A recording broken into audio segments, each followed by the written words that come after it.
अस्सलाम वालेकुम। मेरी कामयाबी की इंटरव्यू में आज हमारे साथ उम्मे हरम मौजूद हैं जो कि क्लिनिकल साइकोलॉजिस्ट हैं। आइए जानते हैं उनकी कामयाबी के बारे में। अस्सलाम वालेकुम उम्मे हरम, कैसी हैं आप? अल्हम्दुलिल्लाह मैं बिल्कुल ठीक हूँ। वालेकुम अस्सलाम, आप कैसे हैं? मैं भी ठीक ठाक अल्हम्दुलिल्लाह। अच्छा उम्मे हरम, ये बताएं क्लिनिकल साइकोलॉजिस्ट बेसिकली है क्या?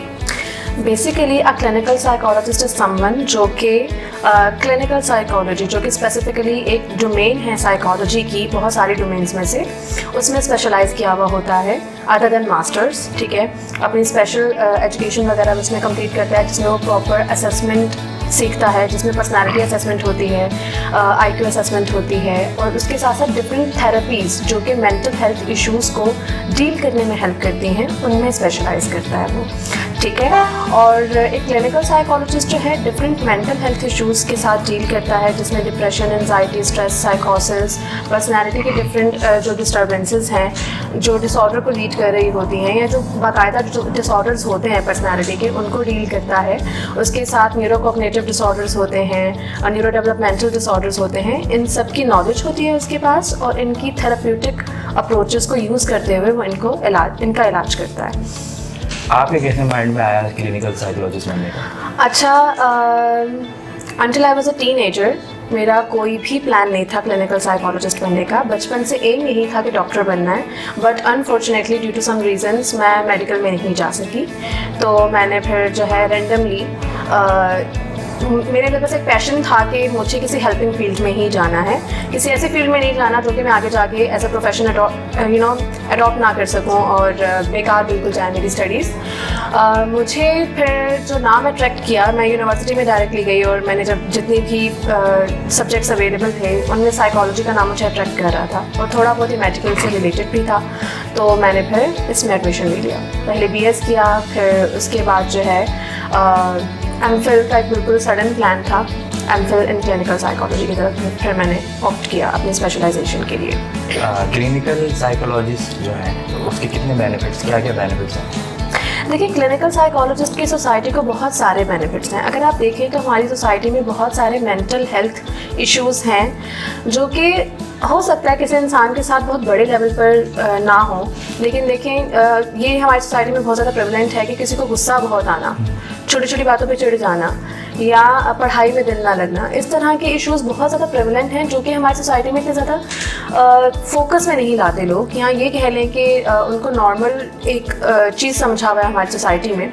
तो आहिस्ता आहिस्ता एक जो साइकोलॉजी की फील्ड है हमारी सोसाइटी में ग्रो कर रही है और एक क्लिनिकल साइकोलॉजिस्ट जो है इस तरह के छोटे छोटे मसलों को हेल्प करने में भी को डील करने में भी बहुत ज़्यादा हेल्प करता है। तो इस तरह से क्लिनिकल साइकोलॉजिस्ट बहुत ज़्यादा बेनिफिशियल है सोसाइटी के लिए, क्योंकि जब हम थेरेपी में किसी इंसान को डील करते हैं तो हम ना सिर्फ उसको पर्सनल लाइफ में ग्रो करने में हेल्प करते हैं बल्कि सोसाइटी का एक फाल मेंबर जिसे हम कहते हैं वो बनने में भी उसको हेल्प करते हैं। क्योंकि जो एक हेल्दी पर्सनालिटी होती है वो ना सिर्फ उसकी आउटलुक अच्छी होती है, उसकी मैनेजमेंट पर्सनल लाइफ में बहुत ज़्यादा अच्छी होती है, सोसाइटी में वो एक इम्पॉर्टेंट रोल प्ले कर रहा होता है और साथ साथ अपनी जो ऑक्यूपेशनल लाइफ है उसमें भी बहुत अच्छे तरीके से वो ग्रो कर रहा होता है। और अगर आप देखें तो पाकिस्तान में तो ये प्रॉब्लम्स इतने ज़्यादा बढ़ चुके हैं कि हमारी जो यंगर जनरेशन है वो बहुत ज़्यादा अफेक्टेड है। ख़ास तौर पर अगर हम स्कूल एज बच्चों की बात करें, स्कूल गोइंग बच्चों की बात करें, तो छोटी एज में ही पेरेंट्स ये चीज़ निगलेक्ट कर रहे होते हैं कि हमारा बच्चा जो है अगर बहुत ज़्यादा हाइपर है तो वो क्यों है, क्योंकि हमारी सोसाइटी में इसको नॉर्मल समझा जाता है। लेकिन लेटर ऑन जब वो चीज़ें आउट ऑफ कंट्रोल हो जाती हैं उनके, तो फिर वो अल्टीमेटली किसी मेंटल हेल्थ प्रोफेशनल के पास आते हैं कि हमें इस बच्चे का इलाज कराना है, क्योंकि अब जो है चूँकि उसके ग्रेड लेवल बढ़ रहा है, उसके सोशल रोल्स चेंज हो रहे हैं, तो अब वो किस तरह से सोसाइटी में एक इम्पॉर्टेंट रोल प्ले करेगा। तो अगर आप देखो तो क्लिनिकल साइकोलॉजिस्ट की ज़रूरत अब स्कूल सेक्टर्स में भी बहुत ज़्यादा है कि वो वहीं से बच्चों की जो इस तरह की बिहेवियरल प्रॉब्लम्स हैं उनको पिक करे, वहीं पर उनको थेरेप्यूटिक जो हेल्प है वो प्रोवाइड करे और साथ साथ उनकी जो स्टडीज़ में एकेडमिक्स में जो डिफ़िकल्टीज आ रही हैं कुछ इमोशनल प्रॉब्लम्स की वजह से, उनको अंडरस्टैंड करने में और उनको सॉर्ट आउट करने में वो हेल्प करते हैं।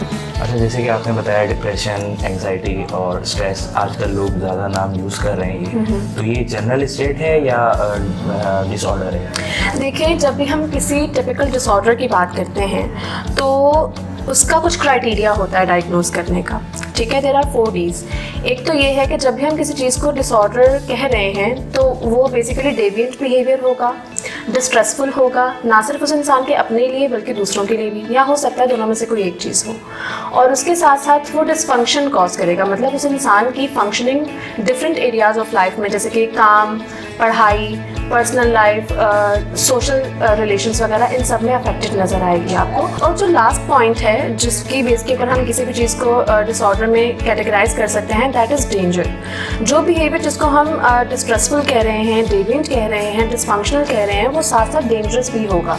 मतलब कि जो इंसान एक डिसऑर्डर से सफ़र कर रहा है वो कुछ ऐसे बिहेवियर्स में इंगेज होगा जो कि ना सिर्फ उसके अपने आप के लिए नुकसानदेह होंगे, अपनी जहनी, जज्बाती और फिज़िकल हेल्थ के लिए उसकी, बल्कि किसी दूसरे इंसान को भी वो नुकसान पहुंचाने की टेंडेंसी रखता है। ठीक है, सो ये एक क्राइटेरिया है जिसकी बेस पे हम किसी भी प्रॉब्लम को डिसऑर्डर की तरफ कैटेगराइज कर सकते हैं।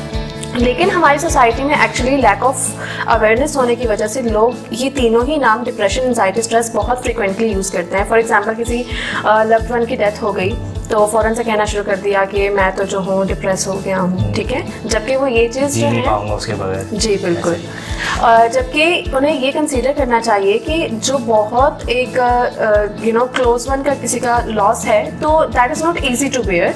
कुछ टाइम उन्हें लगेगा जो कि रिकवरी की तरफ उन्हें लेकर जाएगा, तो अपने आप को मार्जिन नहीं देते लोग बेसिकली, क्योंकि अवेयरनेस नहीं है। अच्छा, ये बताएं साइकोथेरेपी बेसिकली है क्या? बेसिकली साइकोथेरेपी एक ऐसा तरीका इलाज है जिसमें हम किसी भी मसले का हल through talk and conversation find out करने की कोशिश करते हैं। ठीक है, इसमें कोई भी मेडिसिन वगैरह का अमल दखल नहीं होता और इसमें जो है बातचीत के ज़रिए हम क्लाइंट्स के उन मैलअडैप्टिव पर्सनालिटी ट्रेट्स के ऊपर काम करते हैं जो कि ना सिर्फ उसकी पर्सनल लाइफ को अफेक्ट कर रहे होते हैं बल्कि सोसाइटी को भी अफेक्ट कर रहे होते हैं। और इसके साथ साथ डिफरेंट थॉट पैटर्न्स वगैरह ऐसे होते हैं जिनके ऊपर काम करने की ज़रूरत होती है, डिफरेंट बिहेवियर्स होते हैं जिनको चेंज करने की ज़रूरत होती है। तो हम बातचीत के ज़रिए मसले का हल तलाश करते हैं।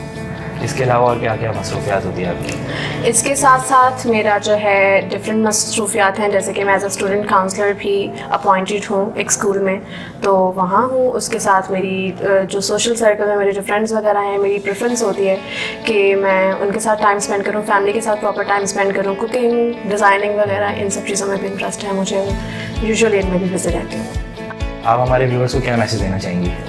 ओके, मेरा मैसेज ये है कि आप जब भी अपने आप को ज़हनी तौर पर या जज्बाती तौर पर किसी भी प्रॉब्लम का शिकार होते हुए देखें या समझें कि आप ठीक महसूस नहीं कर रहे, तो अपनी मेंटल हेल्थ को प्रायोरिटाइज़ करें। और एक चीज़ जो कि स्टिग्मा से रिलेटेड है वो मैं क्लियर करना चाहूँगी कि हमारे पास सिर्फ और सिर्फ वो लोग नहीं आते जो कि मेंटल डिसऑर्डर से सफ़र कर रहे होते हैं। कोई ऐसी प्रॉब्लम जिससे आप बाहर नहीं निकल पा रहे हो, ठीक है, हम सबके साथ कुछ ना कुछ ऐसी प्रॉब्लम्स होती हैं। इवन उसके लिए भी आप एक क्लिनिकल साइकोलॉजिस्ट से कंसल्ट कर सकते हैं। सो अपनी और अपने इर्द गिर्द में मौजूद लोगों की मेंटल हेल्थ को उनकी रिस्पेक्ट भी करना शुरू करें और उनको प्रायोरिटाइज भी करें। इसी के साथ साथ आज के इंटरव्यू का इख्तिताम हुआ जाता है। मुझे दीजिए इजाज़त। अल्लाह हाफ़िज़।